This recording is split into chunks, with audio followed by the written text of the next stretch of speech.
Rom bung som la li chang som le khat pakai zin mi nam kim ka anga dil su chi ding a hi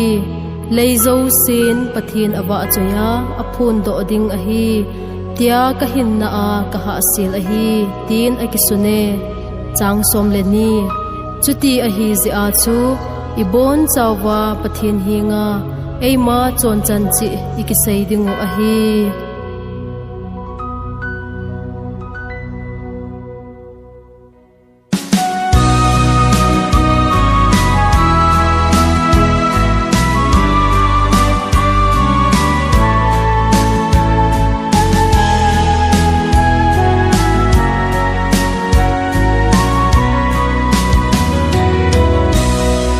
Pakai anga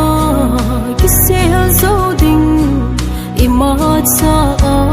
umpo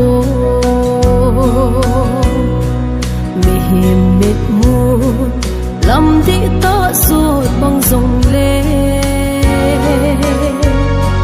pakai ang sung ihun ting le huwa banga kipong ding ito do sa asi apa chunga hin o ilung o inantem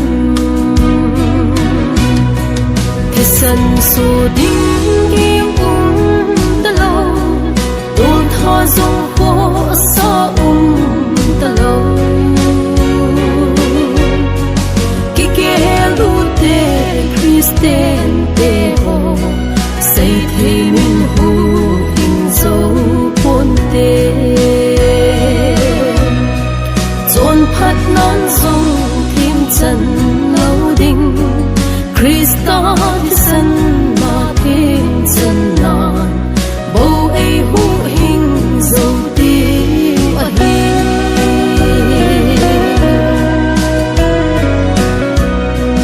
kat sun le so na ven choi hi nei I dhon lau hay mo su mong na dia na lung gel hon ka het sun he no he pa nang ni bangin o he ke song ka hin no pakai anga kat sa nahi ti in nei hin se ngam hon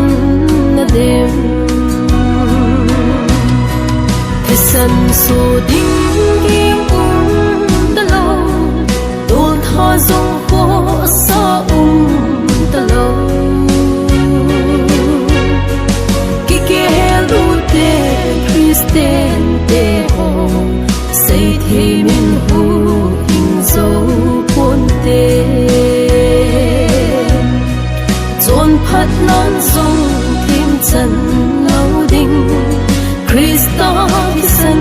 na kim chan nan bo ai hu hing zo ti a hi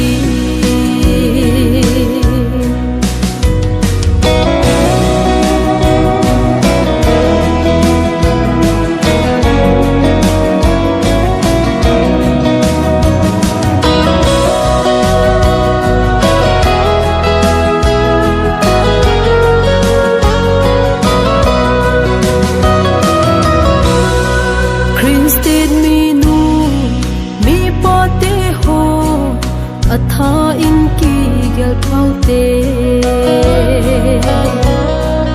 nonga go lang ki gel paute tu ni hin mi him hin khu su mang na dia khut ana thang ho zo se anu hai za ki si lo ho pakai anga ngai dam chang lâu ding kisan so ding kim dalo dul tha zong ko sa dalo kikelu te kristen te ho say the min ho in zo ponte lon sông kim chân